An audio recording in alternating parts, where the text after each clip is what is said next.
Mesdames, Messieurs, asseyez-vous. Et Monsieur Guidouin, c'est à vous. Merci. Alors, pour ceux qui étaient là hier, M. Kopman, maire de Côte-des-Neiges, a dit qu'il aimerait bien, ou que ce n'était pas possible en tout cas, qu'il mette son budget à voter comme American Idol. Je vais essayer de vous convaincre du contraire. Vous me direz dans 10 minutes si j'étais convaincant ou pas. Donc, consultation budgétaire, ça peut sembler très spécifique, mais on va voir aussi que c'est quand même assez vaste. Juste pour un peu de contexte, Nord-Ouvert, ça ne dit pas grand-chose. Donc nous, on est un organisme sans but lucratif. On essaye de faciliter la communication des échanges entre gouvernements et citoyens. On a deux stratégies pour ça. La première repose sur données ouvertes. Jean-Noé en a parlé hier, donc si vous étiez là hier, tant mieux. Sinon, vous avez manqué quelque chose. Je ne reviendrai pas dessus. La deuxième, c'est rendre la participation facile et pertinente. Et quand on dit facile, on ne veut pas dire simpliste non plus. Le but, c'est de véhiculer de l'information complexe, mais d'une manière qui peut être relativement rapidement utilisée et sur laquelle on peut faire levier et on peut donner un avis, une opinion. Le gros de mon sujet, ça va être consultation budgétaire en ligne. C'est quoi une consultation budgétaire ou qu'est-ce que ça n'est pas? Ce n'est pas un budget participatif. Budget participatif, on donne une enveloppe aux citoyens et ils allouent l'entièreté de cette enveloppe. Ça peut être petit, ça peut être gros, peu importe, mais c'est vraiment une allocation directe.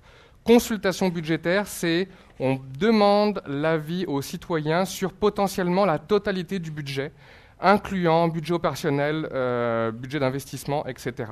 Ça peut même être pour d'autres choses, ça peut être pour des projets de développement. En France, on discute avec des gens pour l'allocation des budgets Agenda 21, donc ça peut être très vaste. Dès qu'on a de l'argent et qu'on veut voir comment on va la distribuer, qu'on veut demander l'avis des citoyens, ça peut servir à ça.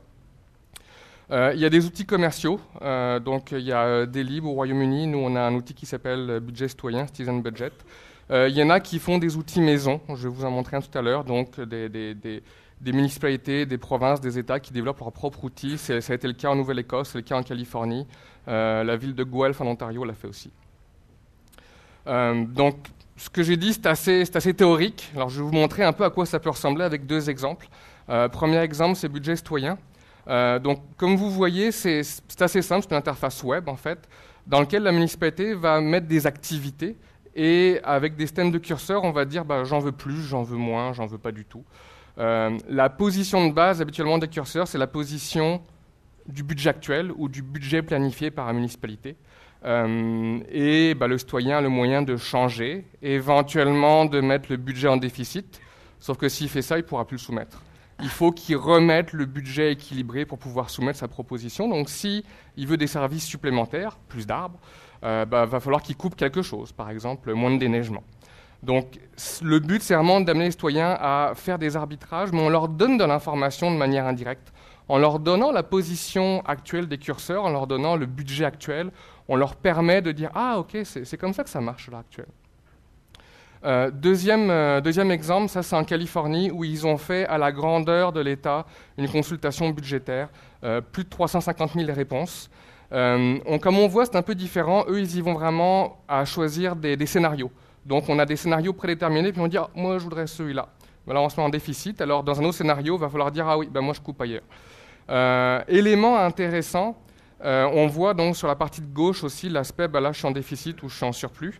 Ils mettent aussi dans la partie un peu droite ce qu'ont choisi les autres personnes. Donc ça permet de dire ok, une majorité des Californiens préfèrent investir un peu plus dans l'éducation. On va voir où est-ce qu'ils vont couper ailleurs. Donc ça me permet aussi de me situer par rapport à mes concitoyens. Nous, notre expérience sur la matière, c'est une quinzaine de consultations, principalement au Canada, mais aussi aux États-Unis. Ça va d'Yellowknife à Edmonton, plateau Mont-Royal où on a fait, sud-ouest. Je dis plateau parce que c'est un peu ce qui a parti le bal pour nous. C'est grâce à l'équipe du plateau qu'on a commencé le projet. Puis on a eu l'avantage de faire 3 consultations avec eux, donc on a un certain recul par rapport à ce qui a été fait. On a eu en moyenne à peu près entre 500 et 700 réponses dans le plateau Mont-Royal pour une population de 100 000 personnes. Donc ça fait un peu moins d'1% de la population. Tout à l'heure, je parlais de la Californie, 300 000, mais ils sont 38 millions. Donc ça fait aussi à peu près 1% de la population, puis c'est à vue de nez le genre de chiffres qu'on voit en général. C'est beaucoup et c'est pas beaucoup. Si on considère à des processus similaires qui ont été faits en salle ou qui ont été faits sur papier, On a l'exemple de St. Catherine en Ontario où ils l'avaient fait, puis ils ont eu 8 réponses. Quand ils y sont allés avec un outil en ligne, ils ont eu 200 réponses. Donc on voit qu'on change d'échelle et ce n'est pas négligeable parce qu'il y a 8 réponses, ce n'est pas significatif. Je veux dire, ça tient quasiment du hasard. Quand on rentre dans le domaine de la centaine de réponses et plus haut, là on rentre dans des choses qui commencent à être statistiquement significatives, sur lesquelles on peut commencer à regarder, à faire des moyennes, des choses dans le genre. Donc c'est pas juste le plaisir d'avoir des chiffres plus élevés, c'est que quand on a des chiffres plus élevés, c'est aussi plus significatif. Puis le dernier point, pour revenir un peu sur les buzzwords qui ont été dits tout à l'heure, on observe un taux de conversion de 10 à 20%. Le taux de conversion, c'est le nombre de visiteurs qu'il y a eu par rapport au nombre de budgets qui ont été soumis. Ça veut dire quoi ? 10 à 20%, c'est déjà beaucoup dans le monde du web. Les plateformes qui peuvent se targuer d'avoir un taux de conversion de 10 à 20%, c'est pas tout le monde. Et ça veut dire aussi qu'il y a beaucoup plus de monde qui est en contact avec cette information que juste le nombre de soumissionnaires. Puis on n'a pas des détails d'utilisation très détaillés, mais ce qu'on perçoit, c'est qu'il y a quand même beaucoup de gens qui prennent connaissance de l'information, puis que même s'ils n'ont pas soumis quelque chose, ils ont compris comment ça fonctionnait, et ils ont aussi compris l'existence du budget, puis c'est quoi les éléments budgétaires importants. Facteur de succès, ça peut peut-être vous intéresser pour savoir comment est-ce qu'on fait pour que ça marche. Puis là, on commence pareil à avoir un certain recul. Première chose, c'est une capacité existante de communication. Puis ce qu'il faut voir, c'est qu'une consultation budgétaire ne marche pas toute seule. Il faut qu'elle fasse partie d'une stratégie plus large. Puis c'est un des points sur lesquels je vais revenir après, mais ça ne peut pas sortir tout seul. Les gens qu'on a vus qui ont soudain, un conseiller s'est réveillé puis on dit « faisons une consultation budgétaire, ça va être tellement cool ». Ils ont eu une poignée de réponses. Donc il faut que ce soit plus vaste. Il faut que ça fasse partie d'une communication long terme, parce que sinon on a juste un pic de participation au début, puis après ça s'arrête. Et il faut faire de la vente croisée. Puis là, on rentre un peu dans les notions de marketing. Mais quand les citoyens viennent chercher, font un appel au 3 à 1, quand ils viennent chercher des documents à la municipalité, là, on peut leur remettre un petit pamphlet, on peut leur dire « Hey, vous savez, on fait une consultation, on aimerait vraiment avoir votre avis ». Donc, c'est vraiment une stratégie générale. Puis ça ne peut pas être juste « faites un site web qui y venez », c'est définitivement pas le cas. Le temps nécessaire pour réaliser la consultation, habituellement 15-20 minutes, c'est un bon temps. Plus long que ça, les gens lâchent, ils voient une grande page, ils se disent « Oh mon Dieu, c'est trop compliqué ». Proposer des actions concrètes, proposer de planter des arbres plutôt que de dire on va augmenter les budgets de verdissement. Il faut vraiment que les gens puissent se référer spécifiquement à des actions. Puis éventuellement, c'est plate à dire, mais le fait d'avoir une crise, parfois, ça aide aussi. Là, quand une municipalité doit couper dans ses budgets, ça arrive malheureusement de plus en plus, il y a moyen de faire le levier pour utiliser cette réalité qui est triste, mais pour amener les gens à interagir, pour amener les gens à comprendre un peu mieux c'est quoi la réalité budgétaire d'une municipalité. Souvent, on nous demande what's in it for me? Qu'est-ce qu'il y a pour moi? Qu'est-ce que ça amène? Pour les organismes publics, ça amène vraiment beaucoup de choses. La première, c'est que les citoyens ne veulent plus être consultés tous les 4 ans pour une élection sur une plateforme complexe. Ils veulent pouvoir donner leur avis de manière plus spécifique, puis c'est ça que ça permet un budget participatif. Ça permet de dire, moi, c'est vraiment spécifiquement ces éléments qui m'intéressent, puis les élus peuvent savoir... Ah, les gens ont voté pour moi, mais c'est vraiment la politique de verdissement qui les intéresse. Puis par exemple, d'autres éléments comme la culture peuvent moins m'intéresser. Ça oblige les citoyens à faire des arbitrages. Quand on va à des conseils de ville, les gens veulent le beurre, l'argent du beurre. Bon, c'est difficile de les contraindre à dire mais faites un choix, faites un choix. Les outils en ligne comme ça, avec l'interactivité, le feedback qu'on obtient, les obligent à faire un choix. Pour soumettre, ils sont obligés de dire si je veux plus de services à droite, je vais devoir couper à gauche. Donc ça donne vraiment cette obligation, ce cadre qu'on est obligé de respecter. Les résultats obtenus pour les gens qui ont fait le sondage sont numériques. Tout à l'heure, on parlait de biais quantitativistes. C'est plate à dire, mais il faut des données quantitatives souvent. Puis ça, c'est ce qu'on obtient. Quand on peut faire une moyenne, un écart type, des choses dans le genre, on peut voir rapidement sur quel sujet la population est partagée, sur quel sujet il y a des consensus. Puis si le consensus est différent de l'existant, ça donne une bonne piste qu'il y a peut-être des choses à changer de ce côté-là. Évidemment, ça démontre une écoute du citoyen, donc il y a un aspect politique dedans de manière évidente. Et ça permet aussi de collecter des informations. On peut demander aux gens leur adresse courriel, on peut leur dire suivez-nous sur Twitter et sur Facebook. Ça peut permettre d'initier ou de poursuivre une démarche d'engagement des citoyens. Pour les citoyens, qu'est-ce qu'il y a dedans ? Il y a évidemment un aspect pédagogique. Je comprends en tant que citoyen les choix auxquels on fait face. Je découvre par exemple que oui, j'aime bien que ce soit déneigé ma rue, mais que ça coûte extrêmement cher. Donc il y a un aspect pédagogique de comprendre c'est quoi un budget, puis ça c'est extrêmement important aussi.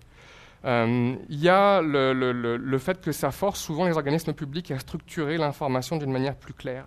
Un budget, c'est plate.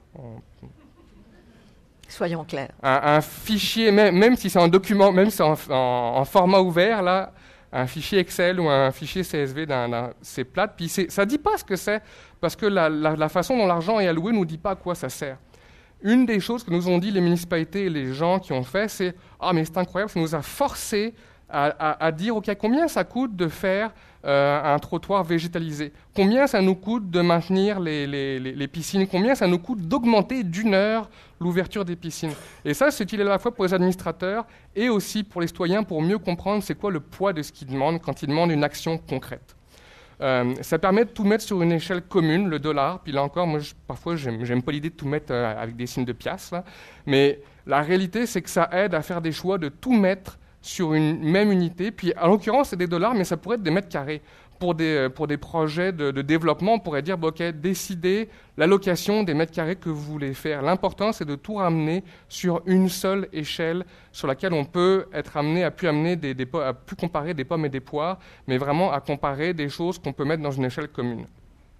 Et évidemment, pour le citoyen, il retrouve on parlait de Facebook, Twitter, le but de ce qu'on fait, le but de tous les outils qui ont été faits, c'est d'amener cette qualité d'interaction qu'on trouve habituellement sur le web, et c'est la norme, c'est ce qu'on s'attend à avoir maintenant. Donc le but, c'est que cette interaction qu'on a sur un sujet complexe, qui est le budget, mais au moins que la qualité de l'interaction soit similaire à ce qu'on attend, à ce qu'on vit habituellement. Tout ça pour nous amener, puis comme je disais, c'est une vision plus large, là, une espèce de cercle vertueux de communication entre le gouvernement et le citoyen. Ce n'est pas juste une initiative, c'est général. Il faut voir ça comme quelque chose qui s'alimente. Et la chose, nous, qu'on regarde beaucoup au niveau du budget de la consultation budgétaire, c'est qu'on donne de l'information aux citoyens, et l'information, ce qu'il nous donne, c'est une opinion.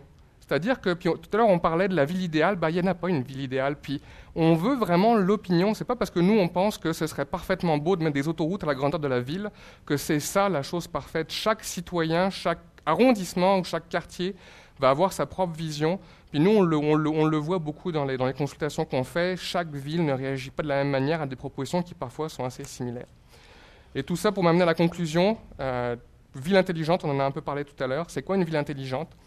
On nous présente beaucoup une ville intelligente comme quelque chose, un idéal objectivable, comme quelque chose qu'on dit, on arrive à ça, ça sera magnifique, tout le monde sera content.